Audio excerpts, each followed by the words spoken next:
नमस्कार दोस्तों, स्वागत है आपका आपके अपने चैनल बीपीएमआई ऑनलाइन क्लास में। आज का हमारा टॉपिक है the nutrition and metabolism system. जो हमारा न्यूट्रिशन होता है, पोषण होता है, और उसके बाद जो चयापचय की प्रक्रिया होती है, वो दोनों ही क्रियाएं आज हम संगठित रूप से पढ़ने का प्रयास करेंगे। तो न्यूट्रिशन क्या है? What is this nutrition? Nutrition ऐसा पोषण अधिकतर हमें भोजन से ही प्राप्त होता है। तो भोजन में कुछ ऐसे अवयव या ऐसे तत्व होते हैं जिनसे हमारे शरीर की या हमारे जीवन की क्रिया नितांत रूप से निहित चलती रहती है। हर समय उस प्रक्रिया का एक अनुपात बना रहता है। वो न्यूट्रिशन से हमें जो तत्व प्राप्त होते हैं, पोषण से जो हमें अवयव प्राप्त होते हैं, उन अवयवों का चयापचय के माध्यम से हमारे शरीर में निरंतर रूप से बनना और बिगड़ना जो है वो बना रहता है। तो जो भोजन होता है या जो फूड होता है हमारा, तो फूड में विशेष तौर पर 6 प्रकार के एलिमेंट पाए जाते हैं, 6 तत्व पाए जाते हैं, जिसमें सबसे पहले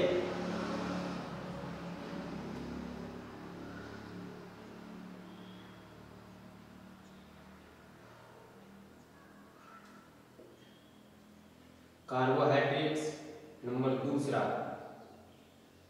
फैट, नंबर 3 विटामिन्स,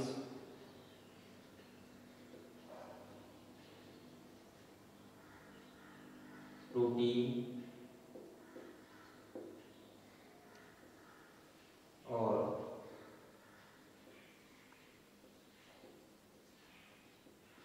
वाटर, और अगला नंबर होता है अपना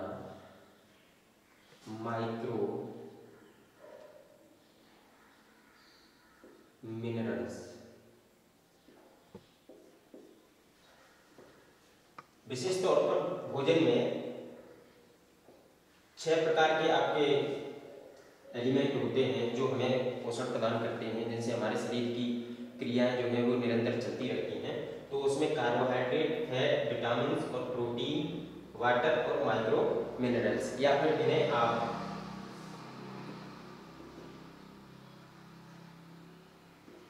मिनरल्स साल्ट के नाम से जानते हैं। मिनरल साल्ट के माध्यम से भी इनको आप जान सकते हैं। तो शुरुआत करते हैं कार्बोहाइड्रेट से। कार्बोहाइड्रेट क्या है? कार्बोहाइड्रेट विशेष तौर पर एक ऐसा पोषक तत्व होता है जो हमारे शरीर में विशेष तौर पर ऊर्जा उत्पन्न करने का कार्य करता है, ऊष्मा उत्पन्न करने का कार्य करता है। तो कार्बोहाइड्रेट जो होता है उसको उनके स्ट्रक्चर के आधार पर 3 भागों में उसका क्लासिफिकेशन किया जाता है। पहला होता है आपका कार्बोहाइड्रेट को 3 भागों में जब क्लासिफाइड कर दिया जाता है, तो उसका पहला जो आपका टॉपिक, पहला इसका जो बनता है, मतलब कार्बोहाइड्रेट मॉलिक्यूल्स के आधार पर बटे हुए होते हैं। इनके जितने मॉलिक्यूल्स होते हैं उस आधार पर इसको बांट दिया जाता है। तो पहला होता है आपका मोनोसैकेराइड,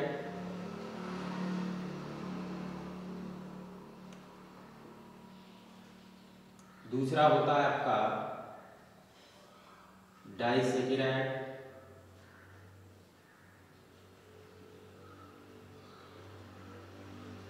और तीसरा होता है आपका पॉलीसैकेराइड।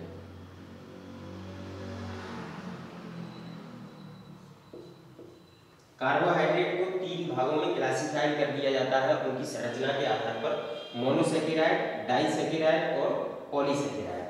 मोनोसैकेराइड जो होता है वो आपका एक मॉलिक्यूल से मिलकर के बनता है, और उसके बाद मोनोसैकेराइड के 2 मॉलिक्यूल मिलकर के जो आपका डाइसैकेराइड होता है उसका निर्माण करते हैं, और मोनोसैकेराइड का 2 से अधिक मॉलिक्यूल मिलकर के पॉलीसैकेराइड का निर्माण करते हैं। डाइसैकेराइड, पॉलीसैकेराइड और आपका जो मोनोसैकेराइड होता है, कार्बोहाइड्रेट के ये 3 प्रकार हैं। जो आपका जो मोनोसैकेराइड होता है उसमें विशेष तौर पर ग्लूकोज और फ्रैक्टोज आते हैं। जो आपका डाइसैकेराइड होता है उसमें विशेष तौर पर आपका माल्टोज, और इसके अलावा माल्टोज के अलावा आपका लैक्टोज भी आता है इसमें। और पॉलीसैकेराइड जो होते हैं उसमें आपका विशेष तौर पर एल्बुमिन वगैरह जो इस तरीके का जो प्रोटीन्स वगैरह होते हैं वो इसमें आ जाते हैं। तो इन दोनों के ग्लूकोज, फ्रैक्टोज और माल्टोज और लैक्टोज, इनके एक एक दो मॉलिक्यूल से मिलकर के डाइसैकेराइड और पॉलीसैकेराइड का निर्माण होता है।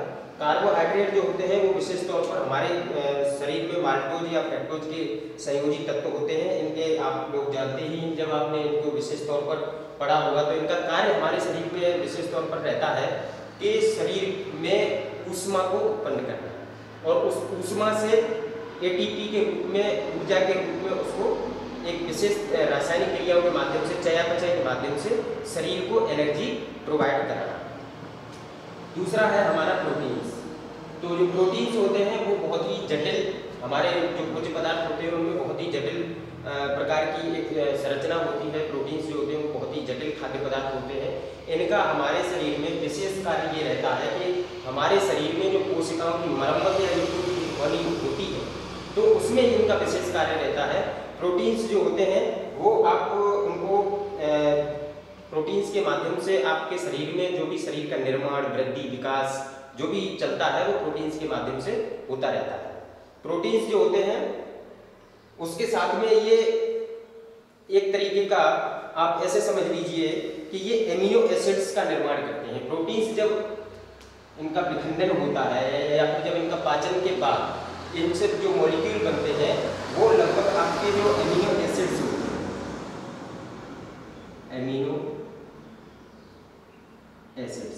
एमिनो एसिड्स बनते हैं। इनकी संख्या जो होती है वो 22 एमिनो एसिड्स जो होते हैं वो प्रोटीन के पाचन के पश्चात विखंडित होते हैं।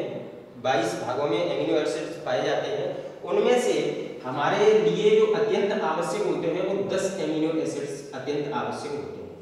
हालांकि इनकी एमिनो एसिड्स जो होते हैं, प्रोटीन्स जो होते हैं, वो हमारे शरीर में इनकी बहुत कम जरूरत होती है, लेकिन फिर भी कम आवश्यकता होने के अनुरूप भी ये हमारे शरीर को इनकी आवश्यकता रहती है चयापचय की क्रिया को करने के लिए। मेटाबॉलिज्म जो प्रोसीजर रहता है, केमिकल प्रोसीजर रहता है, उसको पूरा करने के लिए एमिनो एसिड्स की पर्याप्त वैल्यू जो है वो हमें फूड के माध्यम से, भोजन के माध्यम से चाहिए होती है। तो 10 जिन ऐसे प्रोटीन्स या ऐसे मॉलिक्यूल जिनमें 10 एमिनो एसिड्स सम्मिलित रूप से रहते हैं उनको फूड प्रोटीन कहा जाता है, और जिनमें इनकी संख्या 10 नहीं होती है उनको अपूर्ण प्रोटीन के नाम से जानते हैं। प्रोटीन्स जो होते हैं उनमें से एमिनो एसिड्स जब इनका विखंडन होता, पाचन होता, तो एमिनो एसिड्स बनते हैं। एमिनो एसिड्स जो होते हैं वो लगभग 22 प्रकार के आपके बनते हैं। उसमें से 10 प्रकार के एमिनो एसिड्स की आवश्यकता हमें अत्यंत आवश्यक होती है। तो ऐसे प्रोटीन जिनमें 10 प्रकार के एमिनो एसिड्स पाए जाते हैं तो उनको आप पूर्ण प्रोटीन और बाकी को अपूर्ण प्रोटीन के नाम से जानते हैं। अब जो प्रोटीन्स होते हैं उनका अगर जैसे कि 1 ग्राम प्रोटीन से हमें 4 कैलोरी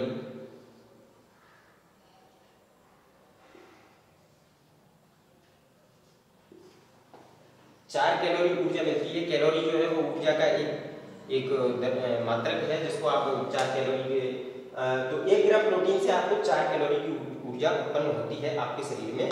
और उसके बाद में अपूर्ण प्रोटीन और अपूर्ण प्रोटीन में आप अपूर्ण प्रोटीन को ऐसे समझ सकते हैं जैसे कि आप समझ लीजिए कि हड्डियों को जब मतलब उबाला जाता है, तो हड्डियों को उबालने के बाद एक विशेष प्रकार का चिपचिपा पदार्थ उत्पन्न होता है। उस पदार्थ को कहते हैं जिलेटिन। जिलेटिन जो होता है वो एक अपूर्ण प्रोटीन है। जिलेटिन एक अपूर्ण प्रोटीन होता है और इस प्रकार से प्रोटीन जो होते हैं वो हमें भोजन फूड के माध्यम से प्राप्त होते हैं। अब प्रोटीन के बाद बात आती है आपका जो आपके विटामिन होते हैं। तो विटामिन आप सभी लोग जानते हैं, विटामिन आपका एक बहुत ही इम्पोर्टेंट पार्ट है। तो विटामिन को आपने विशेष तौर पर पढ़ा होगा।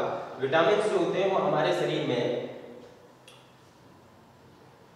जो विटामिन होते हैं, तो विटामिन हमारे शरीर में विशेष तौर पर ऐसे बहुत छोटे मॉलिक्यूल्स में पाए जाते हैं। बहुत कम मात्रा में इनकी आवश्यकता होती है और कम मात्रा में पाए जाते हैं, लेकिन फिर भी इनकी आवश्यकता भोजन के माध्यम से पहुंचने की अति आवश्यक होती है, क्योंकि ये जो मेटाबॉलिज्म प्रोसीजर होता है हमारा, जो केमिकल रिएक्शंस वगैरह होते हैं, उन रिएक्शंस में इनकी विशेष भूमिका रहती है। बहुत सारे प्रोटीन्स होते हैं और विटामिन जो होते हैं वो हमारे शरीर में जो एंजाइम या हार्मोन्स जो स्रावित होते हैं या जिनका निर्माण होता है तो उनमें सहायक होते हैं। इसलिए चयापचय की जो क्रिया होती है उसको पूर्ण करने के लिए इनकी बहुत कम आवश्यकता होती है, लेकिन आवश्यकता जरूर होती है। तो उस हिसाब से विटामिन जो होते हैं, तो हमारे शरीर में विटामिन विशेष तौर पर विटामिन पाए जाते हैं, जैसे कि vitamin A, B, C, D, E और के। हमारे शरीर में विशेष तौर पर 5-6 प्रकार के विटामिन पाए जाते हैं। ये विटामिन जो होते हैं वो हमारे शरीर में विशेष तौर पर बहुत सारे प्रोसीजर में कार्य करते हैं। शरीर के निर्माण में, शरीर को नियत बनाए रखने के लिए, उसकी जो साम्य क्षमता है उसको बनाए रखने के लिए विटामिन की विशेष आवश्यकता होती है। तो विटामिन को इनके घुलनशील अवस्था के आधार पर 2 भागों में बांट दिया जाता है। विटामिन बी और जो विटामिन आपके होते हैं, तो उन विटामिन को देख करके आप विटामिन सी और जो विटामिन बी होता है इसको छोड़ करके बाकी जो विटामिन होते हैं वो सभी आपके वसा में घुलनशील होते हैं। तो बाकी क्या बचा हुआ आपका? Vitamin A, vitamin C, vitamin D और विटामिन ई, उसके साथ में के। विटामिन सी और बी जो होता है वो आपका जल में घुलनशील होते हैं,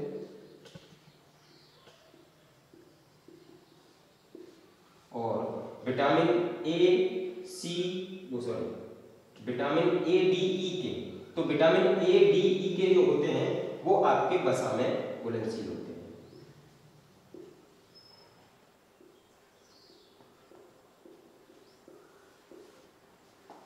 ऐसे विटामिन जो जल में आसानी से घुल जाते हैं उनको जो आपका वाटर सॉल्युबल विटामिन के नाम से जानते हैं, और जो आपके वसा में घुल जाते हैं उनको जो आपका जो फैट होता है तो फैट सॉल्युबल विटामिन के नाम से उनको जाना जाता है, या उनकी ये प्रकृति होती है।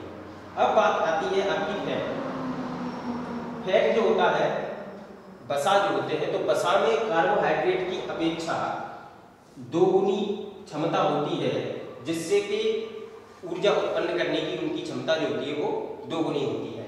वसा के पाचन से एक विशेष प्रकार की जो वसा होते हैं आपके, तो वसा को पचाने के लिए जो आपके फैट्स हैं उनको पचाने के लिए कार्बोहाइड्रेट जो होता है आपका,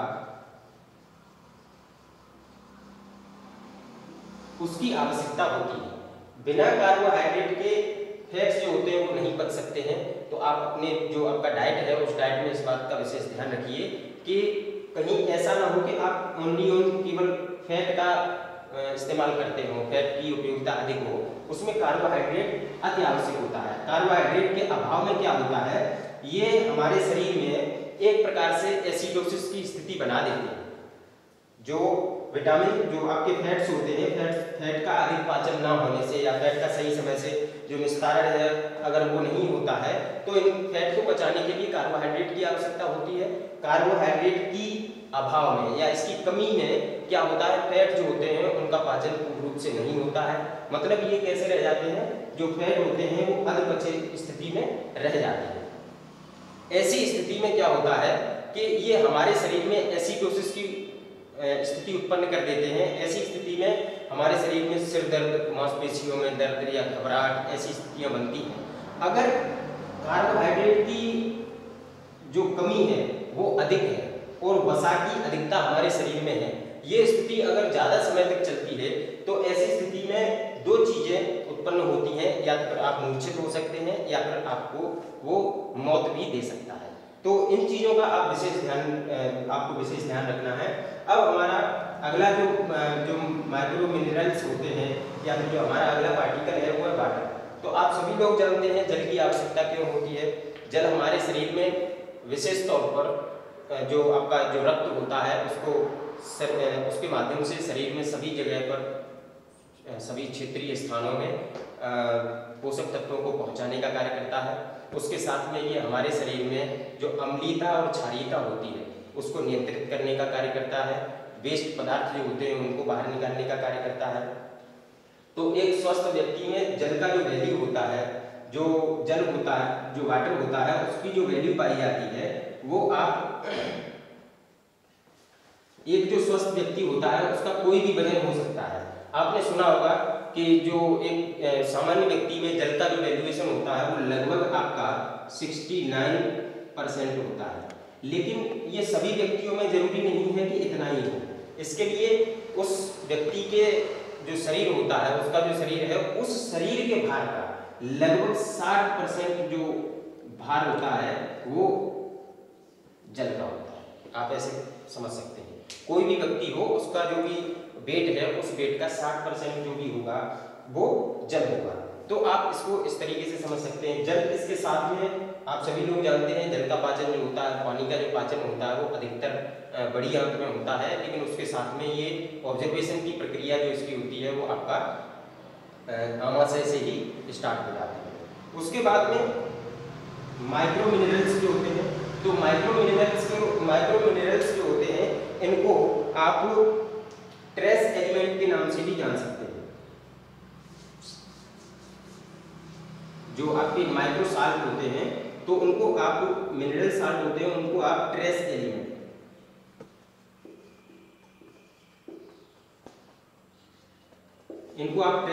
के नाम से भी जान सकते हैं। ट्रेस एलिमेंट जो होते हैं वो उनकी हमारे शरीर में विशेष तौर पर आवश्यकता रहती है। ये जो माइक्रो मिनरल्स होते हैं ये कार्बन के साथ रासायनिक संयोग बनाते हैं। कार्बन जो होता है उनके साथ रासायनिक संयोग बनाते हैं। माइक्रो मिनरल्स में आता क्या क्या है, जैसे कि आपका कोबाल्ट हुआ, कॉपर हुआ, आयरन हुआ, या उसके साथ में सोडियम या फॉस्फेट या फिर आपका क्लोराइड वगैरह, ऐसी चीजें जो होती हैं वो माइक्रो मिनरल्स कहलाती हैं। इनकी बहुत कम आवश्यकता हमारे शरीर को पड़ती है, लेकिन वही स्थिति है जैसे कि आपके विटामिन और प्रोटीन में थी कि बहुत कम जरूरत तो होती है लेकिन होती जरूर है। तो ऐसी स्थिति में क्या होता है, ये जो हमारे कार्बन मॉलिक्यूल होते हैं उन कार्बन मॉलिक्यूल में रासायनिक संयोग के साथ उपस्थित रहते हैं। जैसे कि आपका हीमोग्लोबिन में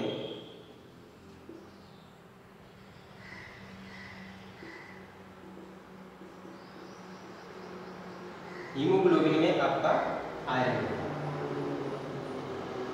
हीमोग्लोबिन में आयरन जिस तरीके से संयोजन के तौर पर उपस्थित रहता है, वैसे ही बाकी जितने माइक्रो मिनरल्स होते हैं वो हमारे शरीर में कार्बन के मॉलिक्यूल के साथ में उपस्थित रहते हैं।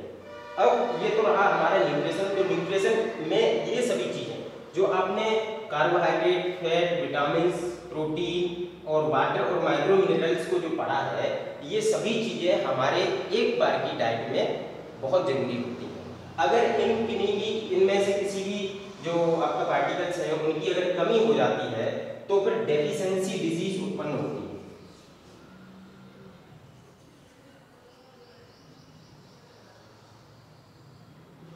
डेफिशिएंसी डिजीज उत्पन्न होती है जो इनकी कमी से हो जाती है।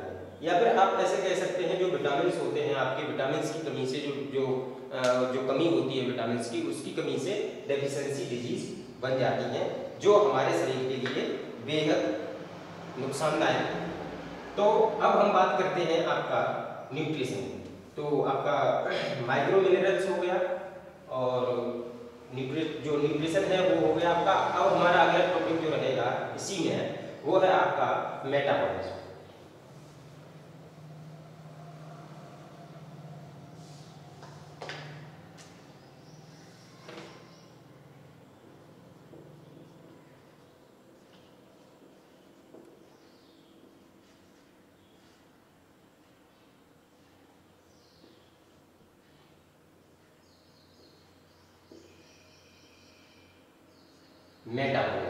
मेटाबॉलिज्म क्या है?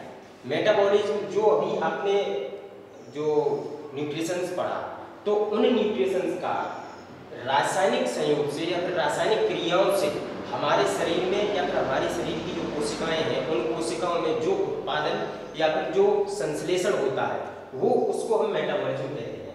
मेटाबॉलिज्म आवश्यक क्यों है? मेटाबॉलिज्म से हमारे शरीर की जो स्थिति है वो साम्य बनी रहती है, जीवन को जीवन को बनाए रखने के लिए, निरंतर बनाए रखने के लिए, उसके लिए मेटाबॉलिज्म जो प्रोसीजर होता है वो हमारे शरीर में हर समय नितांत रूप से चलता रहता है। इसकी प्रक्रिया में मेटाबॉलिज्म जो होता है आप उसको दो टाइप से समझ सकते हैं।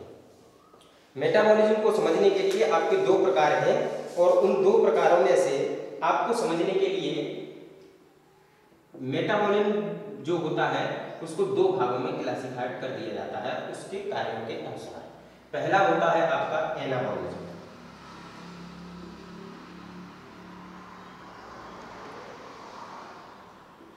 एनाबॉलिज्म तो एनाबॉलिज्म जो होता है आपका, अब एनाबॉलिज्म क्या है तो आप ऐसे समझ लीजिए हमारे शरीर में न्यूट्रिशन से, पोषण जो भी हमें भोजन से प्राप्त हुए हैं, पोषक तत्व प्राप्त हुए हैं, उन पोषक तत्वों का हमारी कोशिका द्वारा जो इस्तेमाल होता है या फिर जो हमारी कोशिका होती है इस्तेमाल करने के बाद उसका जो उपयोग करती है, जिस जगह पर उसका उपयोग होता है वो आपका एनाबॉलिज्म कहलाता है। एनाबॉलिज्म जो होता है उसमें जैसे कि आप ऐसे समझ लीजिए ग्लूकोज का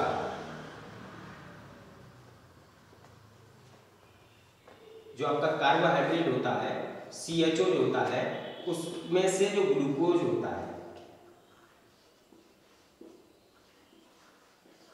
उस ग्लूकोज का ग्लाइकोजन में परिवर्तित होना,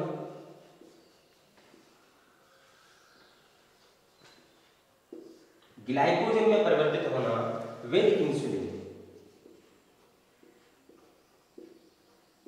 इंसुलिन की मौजूदगी में। तो इंसुलिन यहाँ पर एक हार्मोन है लेकिन जो ग्लूकोज है वो ग्लाइकोजन में परिवर्तित हुआ और उसके बाद ये स्टोर हो गया। तो ये प्रक्रिया जो है ग्लूकोज का जो आपका सूत्र होता है जो C6H12O6 मतलब कार्बन के 6 मॉलिक्यूल, हाइड्रोजन के 12 मॉलिक्यूल और ऑक्सीजन के 6 मॉलिक्यूल मिलकर के ग्लाइकोजन में परिवर्तित हो गए। मतलब जो आपका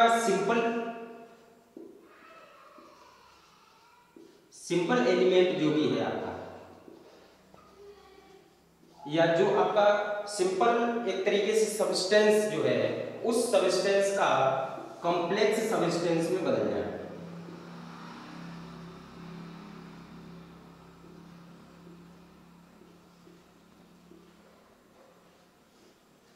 सिंपल जो आपका सब्सटेंस है,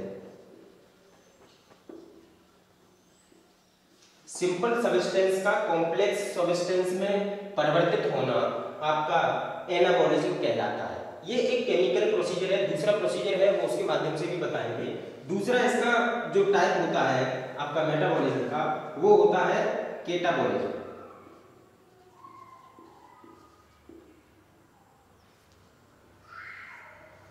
केटाबॉलिज्म तो केटाबॉलिज्म जो होता है वो आप ऐसे समझ लीजिए कि जो आपके कॉम्प्लेक्स सब्सटेंस हैं उनका पुनः सिंपल सब्सटेंस में परिवर्तित हो जाना केटाबॉलिज्म कहलाता है। उदाहरण के लिए हम इसमें उदाहरण लेंगे रेस्पिरेशन। रेस्पिरेशन में क्या होता है आपका जो ग्लूकोज होता है वो C6H12O6 पुनः इसमें जो आपका ग्लूकोज है वो रेस्पिरेशन का जो ग्लूकोज होता है वो क्या होता है C6H12 मतलब कार्बन के 6 मॉलिक्यूल्स और उसके साथ में ऑक्सीजन मिलकर के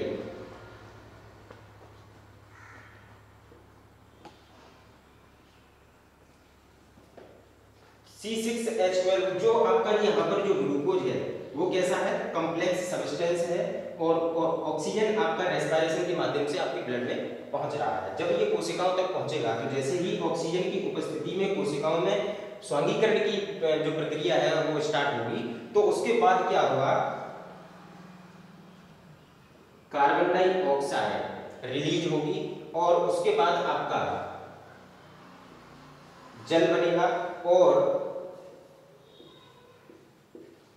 एटीपी के रूप में ऊर्जा उत्पन्न होगी। यहाँ पर क्या है जो आपका ग्लूकोज है वो यहाँ पर कॉम्प्लेक्स सब्सटेंस है। कॉम्प्लेक्स सब्सटेंस जैसे ही ऑक्सीजन के संपर्क में आता है तो फिर वो जाकर के अलग अलग मॉलिक्यूल्स में बदल जाता है। उसके बाद एटीपी के रूप में जो आपकी जो एनर्जी होती है वो प्रोड्यूस होती है। तो ये एक प्रकार है आपका आप एक प्रकार से जैसे समझ सकते हैं कि कैटाबॉलिज्म और एनाबॉलिज्म की प्रोसीजर क्या रहता है। अब आप दूसरा प्रकार से भी इसको समझ सकते हैं, जैसे एनाबॉलिज्म। एनाबॉलिज्म वह प्रक्रिया है जिसके अंतर्गत हमारे शरीर में कोशिकाओं की जो टूट होती है उसकी मरम्मत होती है और नई कोशिकाओं का निर्माण होता है, नए सेल्स का बनना।